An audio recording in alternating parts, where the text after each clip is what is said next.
Chapter 22. Monks tells his story. A coach pulled up in front of Mr. Brownlow's house. Mr. Brownlow got out and waited as two strong men dragged Monks from the coach into the house. "How dare you kidnap me in the street?" cried Monks. "I had my reasons," said Mr. Brownlow. "I gave you the choice of coming here or surrendering to the police. You agreed to come quietly with us. If you try to leave here now, I'll have you arrested." "What kind of treatment is this from my father's oldest friend?" asked Monks. Ooh, that's a new fact.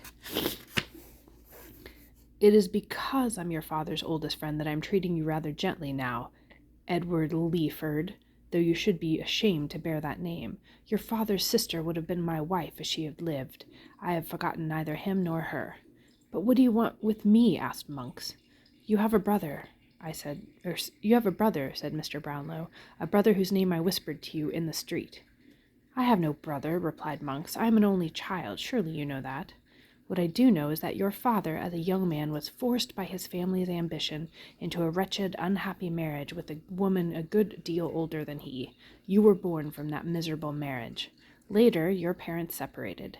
Then about 15 years ago, when your father was only 31 and you were about 11, your father made a new friend, an older gentleman, whose wife had recently died and left him with two daughters.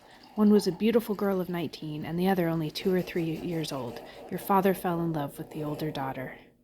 Monks was getting more and more nervous, but Mr. Brownlow continued, "And that daughter fell deeply in love with him.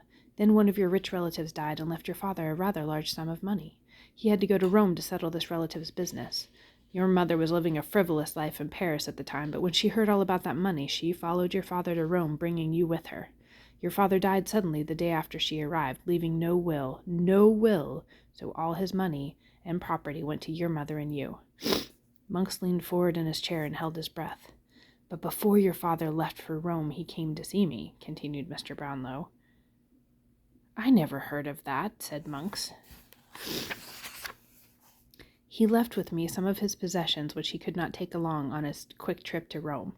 Among these possessions was a portrait of the young woman he loved, a portrait that he himself had painted. His one wish was to sell off everything he owned, give all his wealth to you and your mother, and then start a new life elsewhere with the woman he loved. He said he would write and tell me more, but I never heard from him again. A short while after his death, I tried to locate this young woman, for she was carrying his child. I wanted to give them both a home with me, but when I got to her father's home, I learned that the family had left London the week before." Monks breathed easier, but only for a moment. "When that child, a boy, was born in a workhouse, his mother died, alone and friendless. He was a sickly child as he grew up. Yet some strange fate brought him to me, and I was able to save him from a life of evil." "What?" cried Monks. "When he was in my house recovering from a fever, I was shocked by the likeness between him and the portrait I just told you about. Your evil friends, however, kidnapped him back before I could learn his history." But you don't have proof that a child was born to my father and this girl," stammered Monks. "I do have proof about that," explained Mr. Brownlow. "Your father did have a will, even though everyone thought not. But your mother destroyed it before her death, but not before she told you her secret. The will said something about a child likely to be born. You, in fact, later saw the child and recognized him because he looked so much like your father. You then went to the place of his birth and managed to get your hands on the proof of his identity. Then you threw that proof into the river. You are an unworthy son, a coward and a liar, a man who mixes with thieves and murderers. Do you know that a murder was committed because of you?" "No, no," cried Monks. "I knew nothing of that. I only heard about a murder, but I thought it was because of some common quarrel." "No, it was done because the girl told part of your secret. Are you prepared to tell me the rest now?" "Yes, I will. Will you sign a statement of the truth and repeat it in front of witnesses?" "Yes, I'll do that too," said Monks. "You must do even more. You remember what the will said. You must give your poor innocent brother, who has suffered so much, what is rightfully due him. Once that is done, you may go where you please. I won't send the law after you. I'm only interested in Oliver's well-being. Then I hope to never see you again."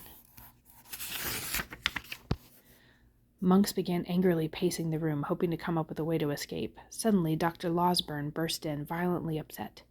"The murderer will be captured tonight," he announced. "His dog has been seen lurking around an old haunt. Surely the man will go there under the cover of darkness. There are police and spies everywhere, and the government has offered a reward of £100 for his capture." "And what of Fagin?" asked Mr. Brownlow. Not taken yet, but he will be. They're sure of that. Harry Maylie is helping the police now. Turning to Monks, Mr. Brownlow said, "This should convince you you cannot get away, Edward Leaford. Stay here. It's the only place where you'll be safe." With those words, Mr. Brownlow and Dr. Losberne locked the door and hurried away. Ooh, this is getting exciting. Now we know really what's going on. Hope we can keep all those names straight.